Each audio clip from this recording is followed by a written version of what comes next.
dedicated to each and every one of you who appreciate a great glass of wine. You know what I mean? It's Monday. Let's raise a glass to the beginning of another week. It's time to unscrew, uncork, or saber a bottle, and let's begin exploring the wine glass. You all know how deeply I love Italy, the culture, the history, and of course the incredible diversity of its wines. Today, we are heading off the coast of Sicily to the stunning volcanic island of Lipari. This place is rugged, beautiful, and shaped by ancient wind and sea, which brings us to a winery that is making absolutely stunning expressions of this unique terroir, Tenuta di Castellaro. Through their incredible work with heroic viticulture, these wines don't just taste amazing, they literally transcend you right to those sun-drenched volcanic slopes overlooking the Mediterranean. We are doing a deep dive with a virtual tasted hosted by the estate, sharing the story behind these native varieties and the pure, salty mineral magic that brings to the glass. So pour yourself something good and let's head to Lipari. Please take a moment of your time to subscribe, rate, and review Exploring the Wine Glass. It's completely free and is a great way to let other wine lovers know about the podcast. Be sure to head over to the website exploringthewineglass.com to read my award-winning blog and to see what else I have been up to. And most of all, please tell your friends about the podcast. Sláinte. Give me the white wine.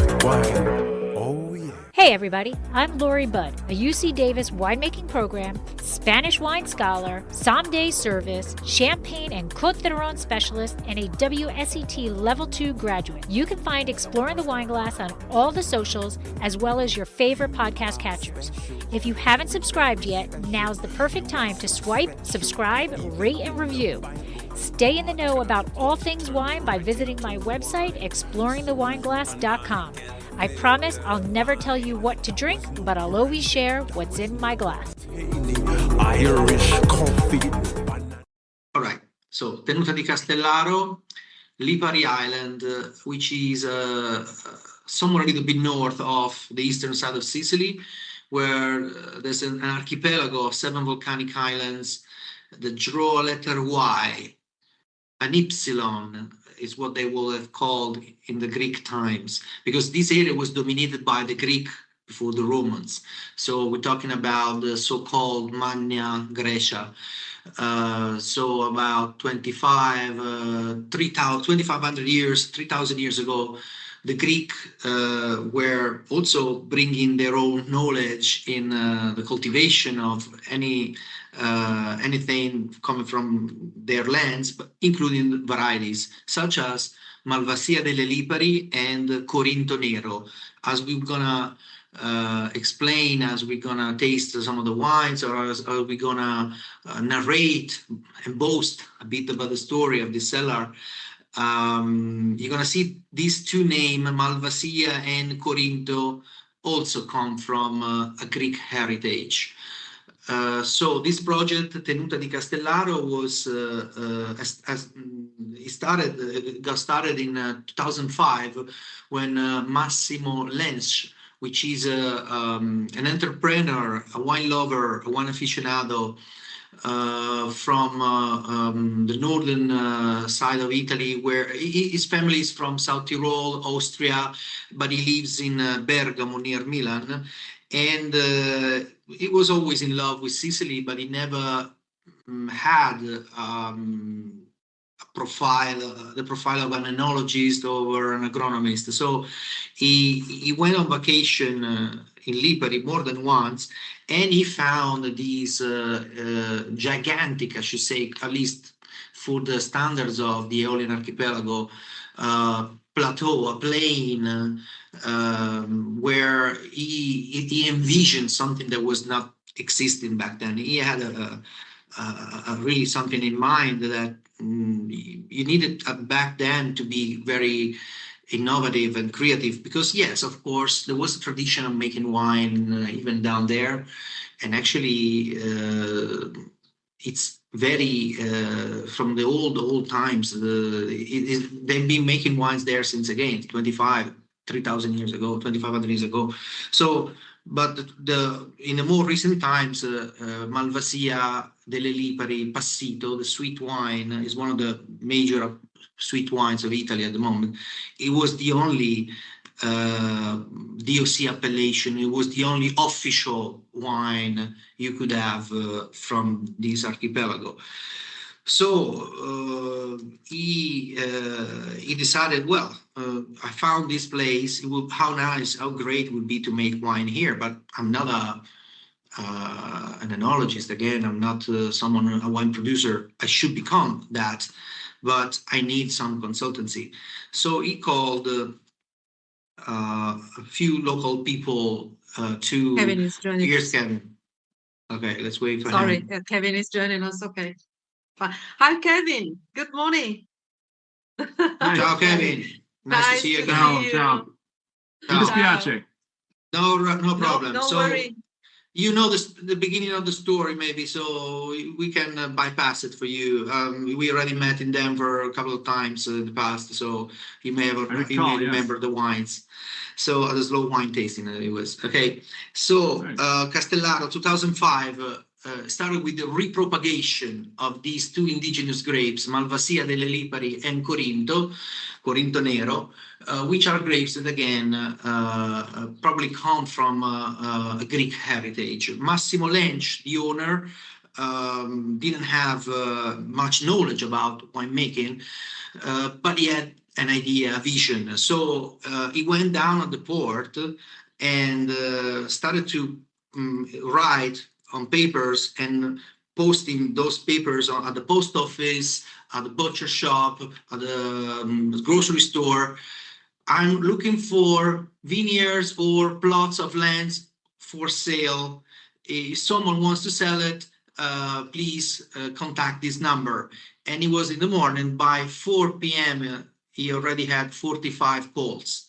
Everyone was looking at okay, here come the stupid guy from the north with a lot of money that wants to waste his money in something crazy. And so everyone wanted to sell. And and there was a short period, like a few months of incredible marketing and crazy transactions with people that even involved relatives that were living abroad, no more in Italy, someone from Greece, someone in Australia, someone other already died, but they didn't realize that he was already dead. So everyone wanted to sell the land. And they didn't know that with a specific project, probably, they could have done wines that probably not necessarily the best wines in the world, but definitely have a specific character, wines that I call unicorn wines. They have nothing to do with anything else. So if you don't mind, I would like to share, let me see if I can do it. So, okay, I'm showing you the scenario where it all started, and this vineyard, this short video already tells you a bit about the context, the fact that we work with the Alberello training system, head trained bushes with a density of up to 9,000 vines per hectare, right in front of the sea. Of course, here it looks even closer than what it is, but it's 70 meters above sea level, and around us, other volcanoes. So this is the island called Volcano. In fact, this white one here, this building here, it has 1 Michelin star restaurants, and it's this area has become over the last few years a very attractive destination, most especially after COVID, because most especially when you were not supposed to travel abroad, we became some kind of the most exotic destination you could reach. And you usually come from either Rome or north or Milan, and you land in Catania, then you drive north and you reach firstly Messina, and then this town up here in the northeast called Milazzo. And from there, by hydrofoil, you reach the Aeolian archipelago. Once again, you see this letter Y that is made up of these 7 islands. Each island has its own character. Each island is a volcano. Some are active volcanoes. Stromboli is the even more active than Mount Etna. Volcano is also still a lot of activity. Lipari is a dying, dormant volcano, but underneath our vineyards, underneath the vineyard of the wine that you probably have tasted, Bianco Pomice, well, there's still ancient fumaroles that still bring sulfur, and so they are kind of a natural treatment to the vines. So Lipari is this highland that you see here. The vineyard of the video you just seen before, it's on the southernmost corner near the port, while the most of the vines and also the cellar is on the northern west side, so facing the Mediterranean Sea substantially, so facing the Maestrale wind. So it's Aeolian Islands. Aeolum is the god of the winds in the Greek culture. So this area, once again, for Kevin most especially, was dominated by the Greek before the Romans, etc. So, and the Greek, but also earlier the Phoenicians were used to come to Lipari because there was something very precious here. There was obsidian. Obsidian is a lavic stone that is obtained. It gets created when the lava, with a thermic shock, maybe meets the sea, which is cold, or because of the wind, it becomes like a sharp black glass. Some of you may have watched a very popular TV series called The Game of Thrones. Of course you did. So then the Game of Thrones, they call it dragon glass, but it's obsidian. It's again lava that over the millenniums, then it dries and it becomes pomace, just like the white wine you tasted or you're about to taste. So you see the terraces here. This is the first vineyard I showed you before. On the right, you see those terraces, right? You could fall headlong into the sea from there.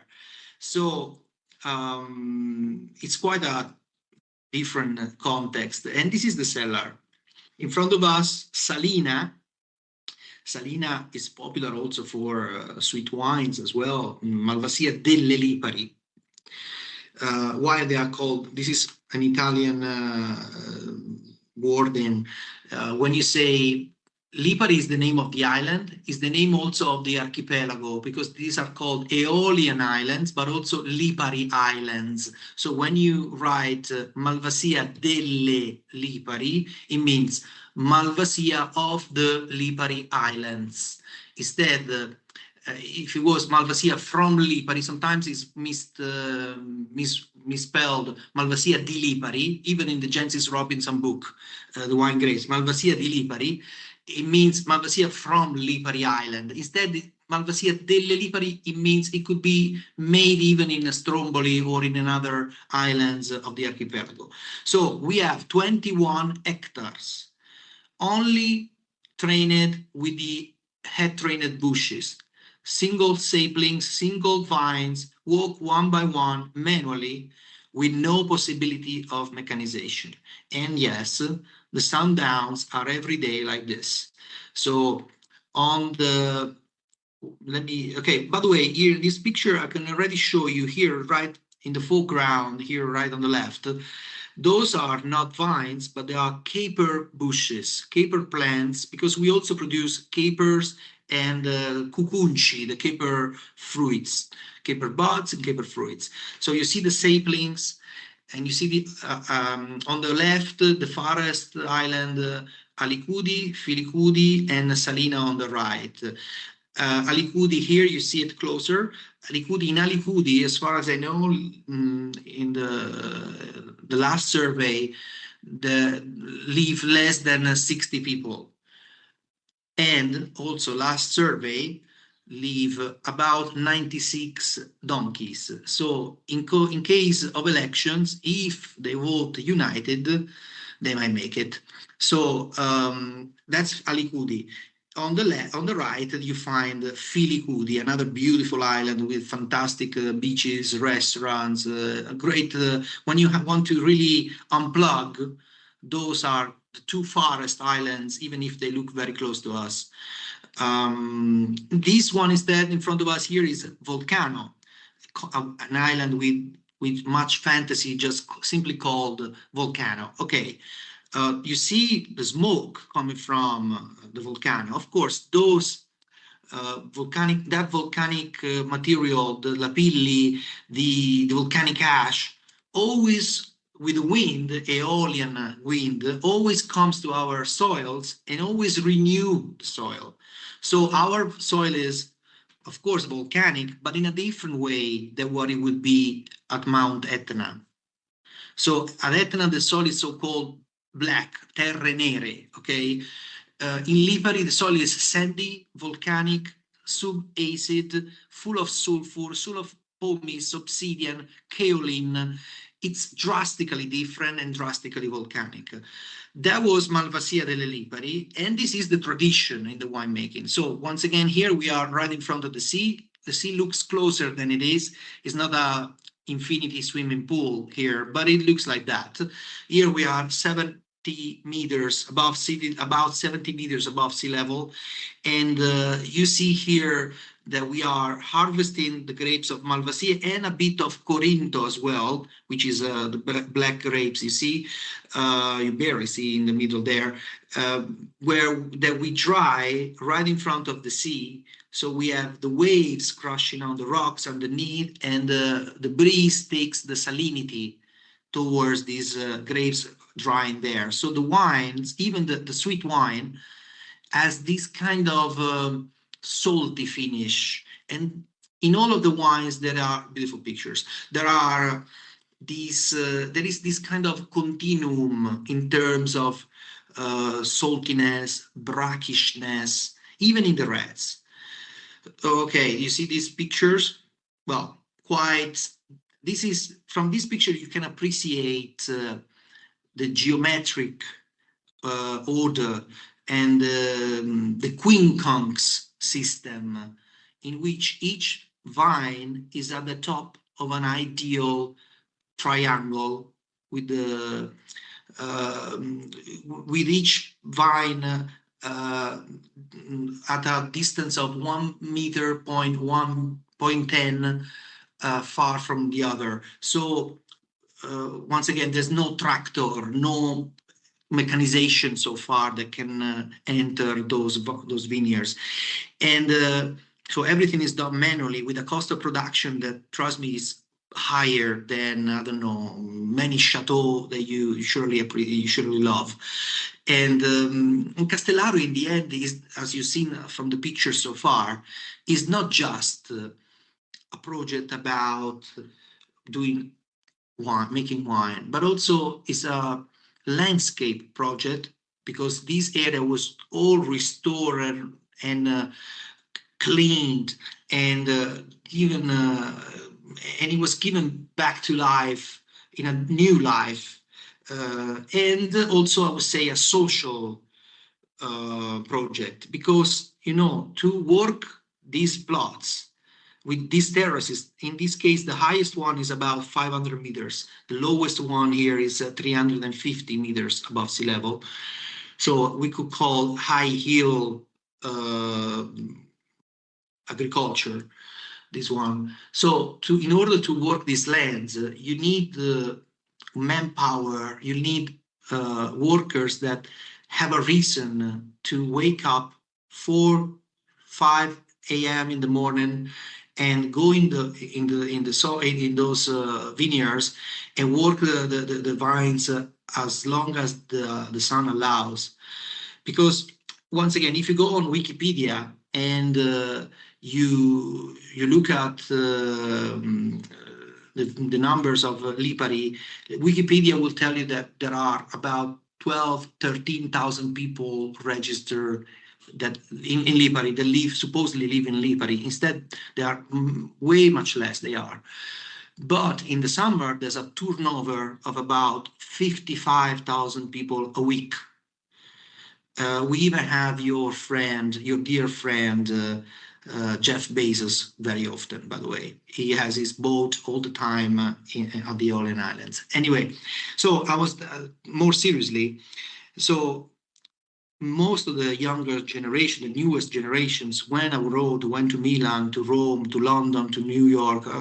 Many have relatives in Australia because there's a big community of Aeolian people, most especially from Lipari and Salina, that moved to Australia like 100 years ago, 80 years ago, after the Second World War, etc. So Massimo Lench, owner of Tenuta di Castellaro, gave a reason for these families, which otherwise, if they really wanted to stay in Lipari, they should have worked maybe in the tourism or as fishermen. There's not much to do. By October, you already go onto lethargy there. So giving a salary that made them happy enough to stay and to have their families to continue living in Lipari Island. The cellar is obtained by digging from the top to the bottom. So it's not only the outside that is incredible, but also the inside and the underground cellar that you're watching now. So these pillars, these columns that you see, they are obtained by digging from the top to the bottom. And what remains, those layers, maybe next picture, yes, this picture shows it better. You see those white layers, those are, for instance, layers of pumice. So these pillars show 22,000 years of volcanic history of Lipari Island. So,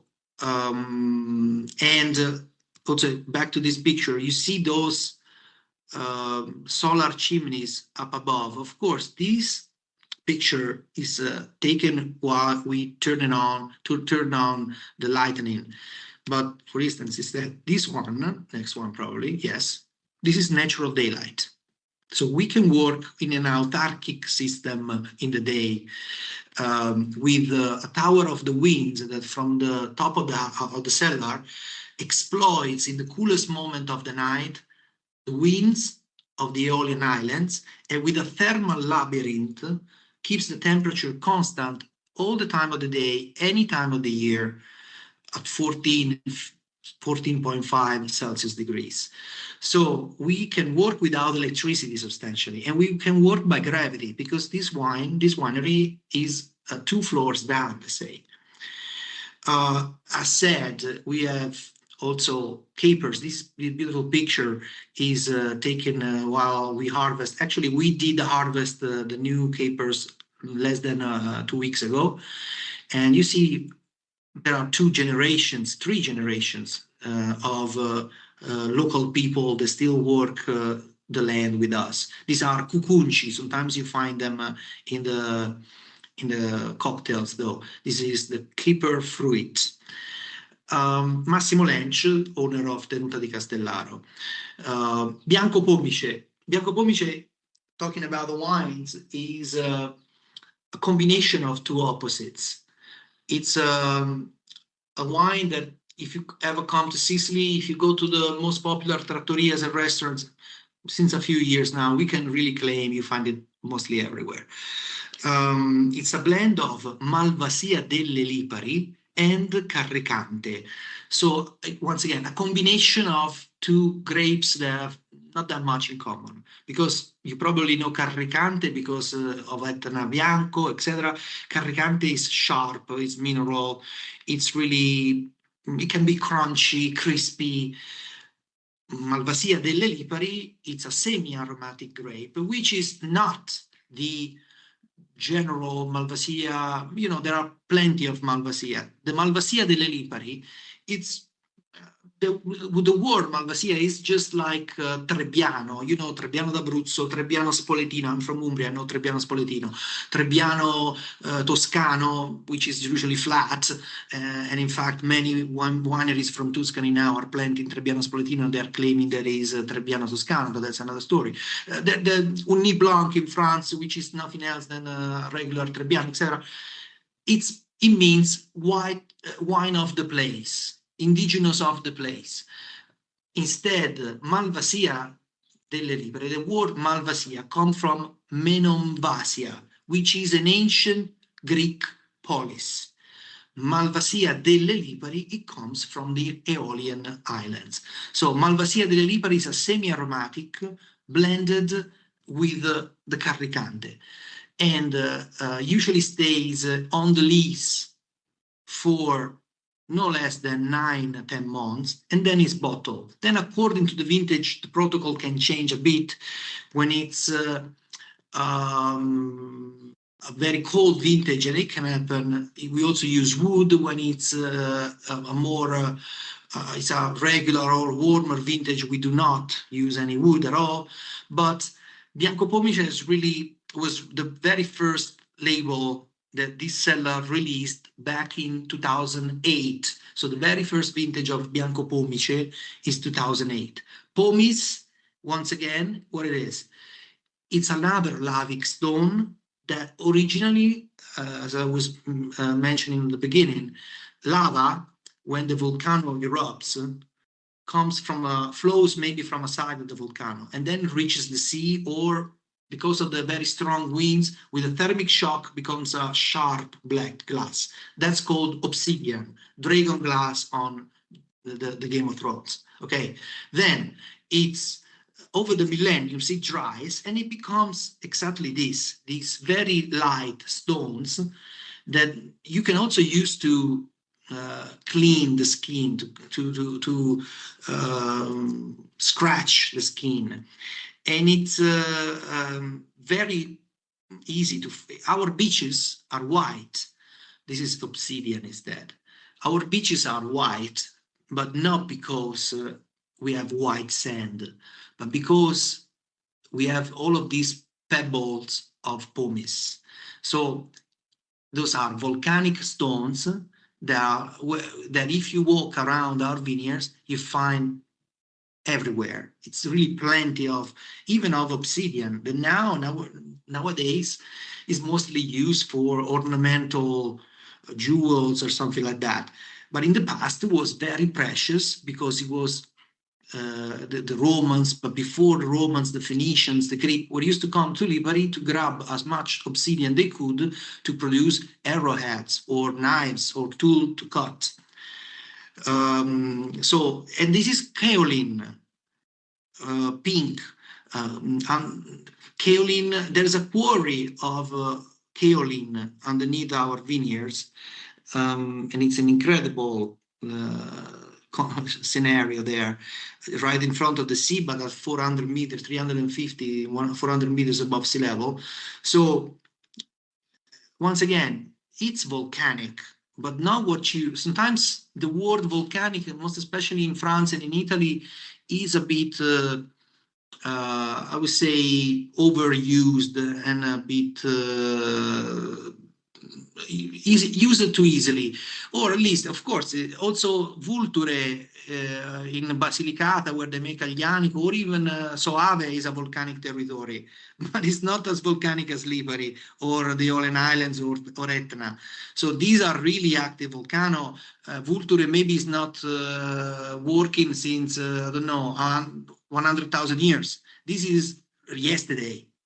So, and also look at this picture, just to show you how it can be. This is the tastings at sundown at Tenuta di Castellaro. That's why we have 11,000 visitors a year. So I stopped I stopped sharing the screen, and I tell you a bit more about the wines that we are tasting. So Bianco Pomice, again, combination of two different grapes, one very crunchy and crispy and one a bit more aromatic, not sweet at all, but of course it's part of the family of the Malvasia, or the general Malvasias. You find Malvasia di Bossa, Malvasia Istriana, but this is that kind of vibe, but it's another DNA, another grape. Also on Jensis Robinson, Ian Douglas' book, it has its own profile. The red wine, I believe you have the Nero Sidiana, correct? Which red wine you have? Yes, the Nero Sidiana is the different twin of the Bianco Pomice. I know Michael didn't receive the samples. I don't know what happened, but we will find a way. You are in DC, right? Yes, I was in DC last September. We worked with Le Storie there, which is a popular Italian. They have very good portfolio. Probably I'm coming back once again in September. If we are not able to deliver by then, I promise I will load some bottles with me when I travel. Okay. But we will find a way. We will find a way. By the way, I believe Michael Upstein tasted our wines last year or a couple of years ago. Last year, supposedly, I believe it was last year. So Nero Sidiana is the other classic from Tenuta di Castellaro. It's a wine based on this very mysterious grape called Corinto. Corinto Nero. Well, there is also we also add the second word Nero because we discovered that there's also Corinto Bianco, and Corinto Bianco between parentheses has something to do with the grape you know as Pedro Jimenez. Is part of that. It's a progenitor of the Pedro Jimenez. Anyway, Corinto Nero. Some say it is has is not an ancestor, has something to do with Sangiovese. Some others say talk about Nerello Mascalese.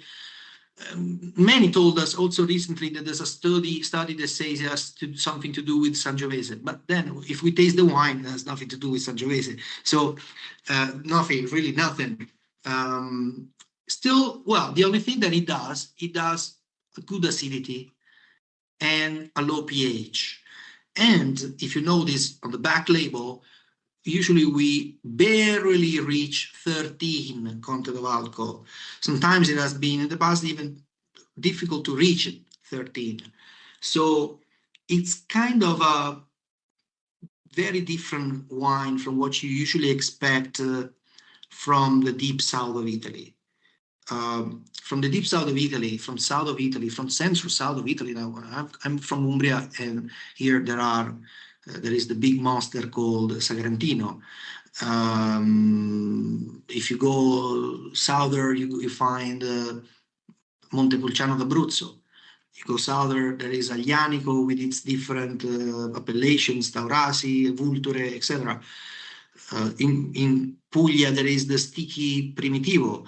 In Calabria, Magliocco Canino. If you go to Sicily, the main Sicily, the most popular grape is still Nero d'Avola, which is also very redundant and jammy. Well, our red wines instead are almost like white wines in disguise, because they have high acidity.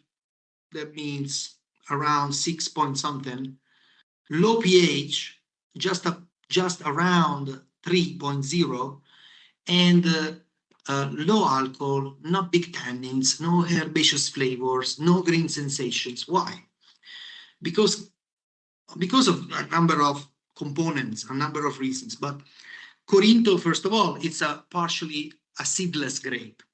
So there's only one central seed from which the vine feeds the berry. So when you make the wine, it's just pulp, juice, no not the tannins. Yes, there are tannins, of course. There are the skin is there, so, and it gives color, etc. But it's not the big, bold, pompous red wine you find in the rest of south of Italy. and most especially with the weather, with the change of the temperature that we are facing since the last 20 years, still we barely, it's quite a mistake because still we barely reach 13. 13.5 is really a hot vintage where we get it. So, Conte. So, Corinto also is trained in on sandy soils, sandy volcanic soils. So soil is fertile, but it's poor. It's not clayish. So it's not a hard soil like here in Umbria is all clay. The sun beats on us all the time, and it's impossible to ripen Sagrantino if you without reaching 15.5 Conte do Valco. When you read the 14, it's they're faking it just to pay less taxes, simply. So Corinto is a very unique grape that plays a game that probably you don't expect from that latitude, because it's, of course, the feel is a very Mediterranean wine, but the taste, but also the result in the end, the final result, it's a continental wine. If you place these red wines into a glassette for 20 minutes, 30 minutes, this is a quintessential summer red wine. So you definitely understand that is a wine that comes from the coast. It's a coastal wine. It's a Mediterranean wine. But if you think about all of the other red wines that I mentioned before, of course, this they taste more like something from France, something from Austria eventually. Definitely not from the south of Italy. Etna, even Etna, we know Etna because we have a property also there. Massimo Lenci has its own labels there, and we make Nerello Mascalese, Caricano. We know Etna pretty well, 13 hectares. So, and but Etna, when it's the best Etnas nowadays, easily reach 14.5 Conte do Valco, easily. The best producers, they're all already there. So Tenuta di Castellaro is a kind of exception to the rule for the south of Italy. And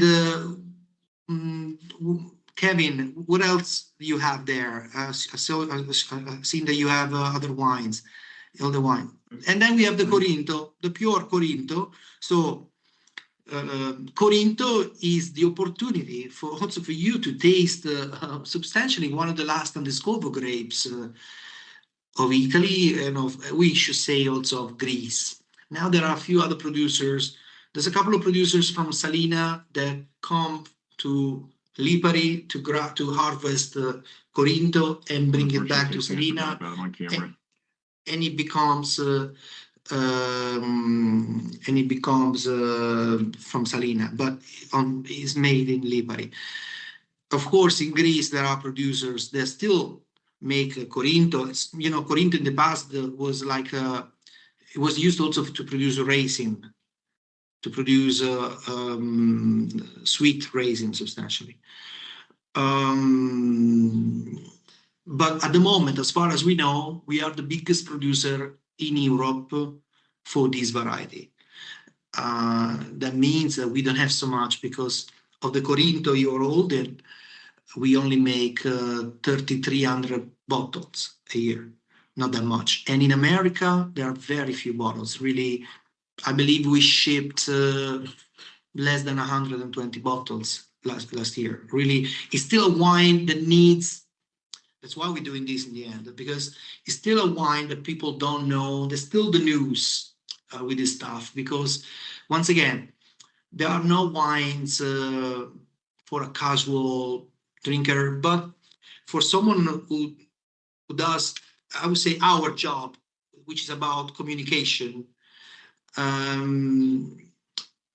You know, I always say to restaurateurs, to maître, to who leads a wine shop, of course, there's people that enter a wine shop, they already know they want that Pinot Grigio there, they want that Amarone there, etc. But there are also some people that want guidance, they want to travel with a bottle of wine. And with this stuff, you really do, because you are really in a fantasy land where we make unicorn wines that have nothing to do with any other terroir of Italy. And once again, in a world where everyone has tasted everything, everyone wants to play the wine expert, the wine aficionado, the wine connoisseur, the collector, to let them taste a bottle like the Corinto is still. When was the last time I felt emotional about a bottle of wine? Of course, I know Corinto since a few years. It's not Corinto. Recently, I was really impressed, by the way, for example, by Mamoiada, which is in Sardinia at 800 meters above sea level. It is the pinnacle, the apex of Grenache in Italy. So there they make incredible wines you do not expect from. I always thought Sardinia must be making big, bold, aggressive wines. And Corinto can play the same role to someone who's approaching to it for the first time. And the beauty of this stuff is that really we got the news here, because we still have something that people can enjoy reading, can enjoy exploring, and will remember probably that we were the ones that gave the message, brought the message to them. And that's it, I believe. Now, well, we can discuss as long as you want, of course, the wines we have. If you have any question, I'm happy to answer. What I can tell you. I've got a question for you, or a couple of them. Yeah, sure. Sorry, I've asked. Yeah, and sorry for the interruption earlier. I didn't realize my mic was off. I've got a couple of office mates who came by. Real quick, can you give us the production number? So you mentioned there's 3,300 of the Corinto bottles made. The other two wines, the Nero Ossidiana. Now, those are a bit more, but not that much more, because Nero Ossidiana, it's a bit less than 10,000 bottles. It depends on the vintage. For instance, I've been working with Tenuta di Castellaro since 2018, and there were vintages where we only made 6,000 bottles, and there were vintages we make 12,000 bottles. The vintage you hold is probably the 2021, if I don't get wrong, and and the 2021 was a very good vintage, by the way, and it's 11,000 bottles, 10 to 11,000 bottles. Bianco Pomice more, it's 15,000 bottles. Okay. And then, which is not that much anyway, because of course I didn't say that these wines are in Italy organic certified, etc., etc. In total, we produce 70,000 bottles a year from an archipelago of an archipelago of islands, where it's mostly IGT wines, no appellation, no big appellation there. 70,000 is already a number. And from 21 hectares that we have, we could make more, but the yields, most especially for those two major grapes, because Carricante is very easy. Carricante that we have in the Bianco Pomice, it can grow anywhere. Nero d'Avola is easy. We also have Moscato for another wine, Moscato Bianco, which is the Sicilian clone. But Malvasia delle Lipari suffers a lot to wind. And Corinto is not the most beautiful cluster you will ever see. It's extremely small. And with a plant, forget about making equalizing one vine, one bottle. No. Maybe with the Sangiovese you can do, with Nerello Mascalese you can easily do it. With Corinto you need 2 or 3 plants to make a bottle of wine. So it's not that's also why few make this grape, because it's not the most cost efficient varietal that you can attend. And then the other question I had for you is, how much of this production do you send to the United States, and how important is on-site sales for you? I know that you've got some hospitality there. You have some places that people can stay in the vineyard. And I know, so for me, like when I'm thinking about storytelling and telling people, like I've been getting a lot of pushback from my readers on wines that are really, really small production because they have a hard time finding them. But sometimes if there's a travel angle to it, or there's some sort of, so I'm just trying to understand a little bit how that works for your business in terms of how much you export, how important everything is for you on site. We have plenty of distributors in America. The major importer is called Nassanoy, which is substantially a national importer. They also have Aldo Conterno, Bruno Paillard, these famous brands. And but there is in Denver, I believe they have you have Maverick as a distributor there probably. So as Maverick distributing the wines, even if maybe, I don't know if we shouldn't say since Cinzia is recording, but I don't know if we are in the right portfolio, because it's a lasagna of a portfolio like this. So we are a bit hidden inside there. In DC, we work with Lestoria, which is an Italian specialist.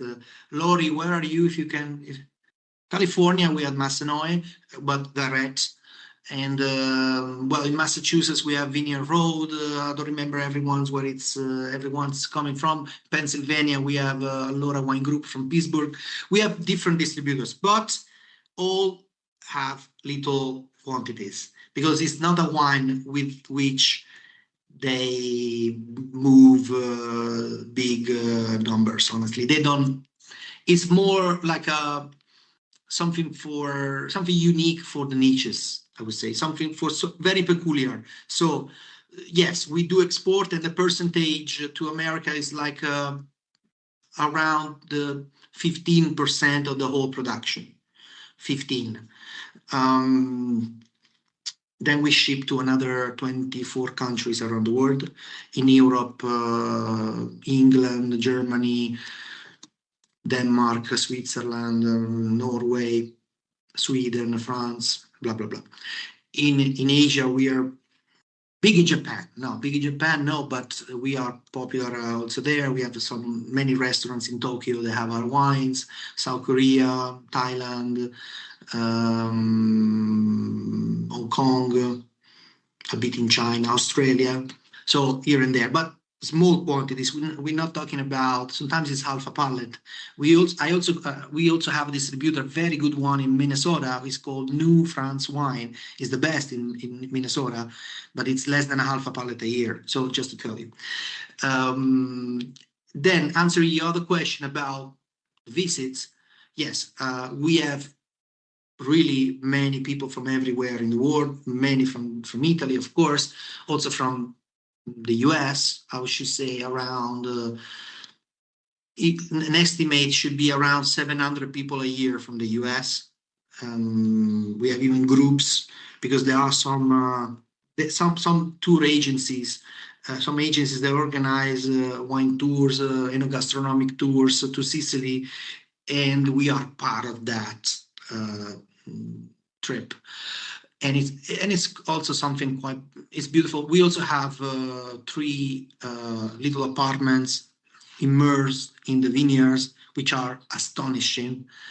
So you sleep. Sometimes I'm even scared to sleep there, because when you have to walk in the night, you have this wind, but you're by yourself in the middle of nowhere what it's incredible, most especially coming from big city, even in Italy, but from the US even more, when you are in Lipari and you look at the sky, you really see the entire Via Lactea, the entire galaxy. You see all the constellations, because there's not much lightning around. So you can really go out to see the stars there. And so, yes, it's definitely a destination. I can tell you it's worth. My recommendation would to go in September, October, May, where there's not so many tourists, because again, Lipari, but also the other islands. In Lipari, from the 15th of June to the first week of September, we have a turnover of 55,000 visitors a year. So in the hydrofoil that goes from Milazzo to Lipari, that takes an hour and 10 minutes or so, you are packed like a sardine in a crushed in box. So better going not in the high season, but when it's the weather is better and there's less people around. There's a lot of excursionists coming from Germany, for instance. They come just to rise at the top of these volcanoes. It's incredible landscapes. Really, someone who likes hiking, it's incredible. Sorry to ask so many tourism questions, but just one last one real quick. Do a lot of people visit the island for the day and then go back to Sicily for the night? Because there's not many hotels. Both. You can do both. Many. The other day we had our importer from Basel, Switzerland. They were staying in Milazzo, and they did back and forth. The first hydrofall in the early morning, like at 8, and then they got the last one at 7:30 p.m. in the evening. So, but you can also, there's plenty of B&Bs, hotels, rooms, really many. And so many actually, and then there are also people that can come by boats, of course. So because there are many that, and I believe in a few months there should a movie filmed by director Christopher Nolan, which in America I believe should be very popular, called The Odyssey. Well, you're gonna watch it. One of my favorites. It was filmed in Lipari. So, for instance, Ben Affleck, Zendaya, all of these Hollywood superstars were eating every day in Lipari Island at the restaurants down there. So, but not many others, I believe. If you look at the cast, there's many famous names. So we're looking forward to watch it. There was also a couple of years ago Michael Jordan. We had famous singer. I remember the name. Well, another American singer. Okay, I don't remember now. That she loved our rosé, etc. So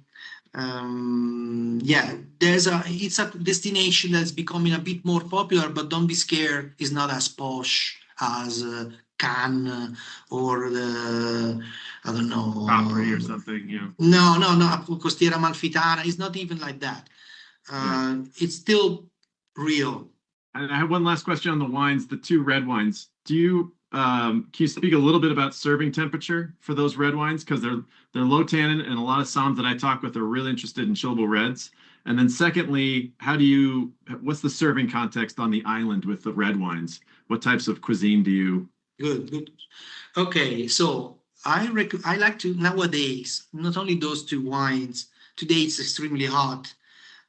Tonight I'm going out with some friends from importers from Pennsylvania that cross by, and we're going out to dinner. We will surely order a bottle of red wine, but with this weather, we need a wine lightly chilled, even the red wine. Of course, if we're having with this temperature and those wines, most especially, I believe the right service temperature is 13 Celsius, 14 Celsius. Also because, Kevin, as you put them out of the ice bucket, as you put them out of the fridge, they quickly raise their temperature. And also, as we drink, our own temperature rises. So I believe it's no more time for drinking a wine at the so-called room temperature, even in the winter at 20, 21. I drink a Barolo in the winter easily. I like it at 17, no more, 17 Celsius. Instead about the recipes, of course, when you come to a Mediterranean context, you have white wines in mind. But the uva nera marina, the maritime black grape, that is Corinto Nero, works very well also with more elaborated seafood dishes. What is the classic example that I could give you? When you read the menus of most of the restaurants, usually of local restaurants, but not only in Lipari, also in Sicily in general, at least in the northern east side or the southern east side of Sicily, you often find a recipe called I don't know, sea bass or grouper alla eoliana, Aeolian way. How it is made? It's very simple. It's just a raw fish with capers, olives, tomatoes. That's it. So in the oven or cooked or in the pan, cooked like that. And with that sauce, red sauce, you definitely want a red wine. Maybe you surely know in the Tuscan coast, they do the so-called caciucco, which is a soup of seafood. And they use Bulgari wines with that dish, which, so trust me if I can tell you that those light red wines, those white wines in disguise that I mentioned before, they can really do their job with those dishes. Then, of course, if you do eggplant, whatever eggplant in Sicily, eggplant is like the queen. So Parmigiana is a dish. The words say Parmigiana, so it should be from Parma, yes, but it's made also in the south of Italy and with better aubergines and with a better eggplant than in the north. So Parmigiana, perfect. Something sweet and sour. Sometimes we do have,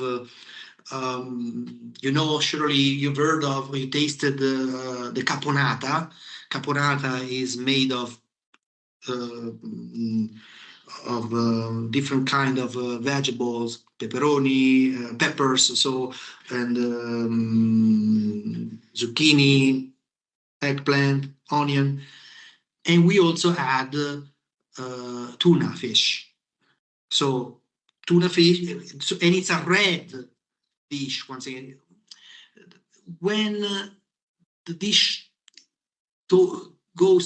leans towards a color that is red or dark, in my opinion, usually a red wine makes sense.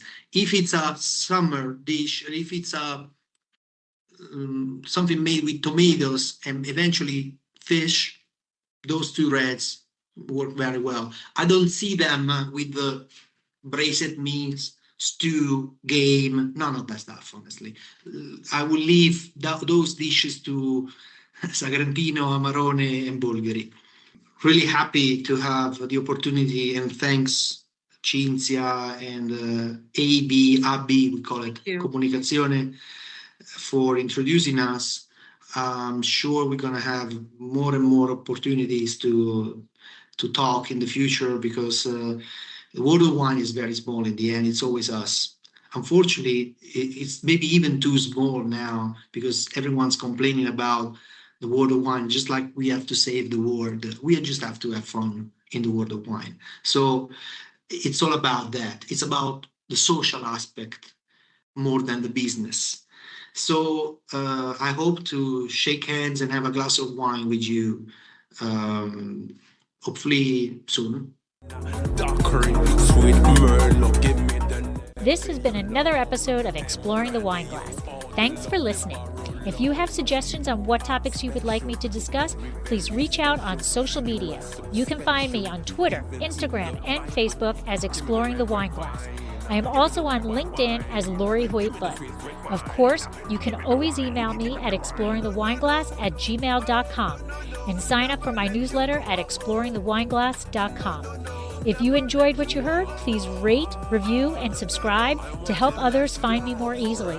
And most importantly, tell your wine-loving friends, because if you like the podcast, they will too. Podcast music is Wine by Kevins. Until next week, slancha!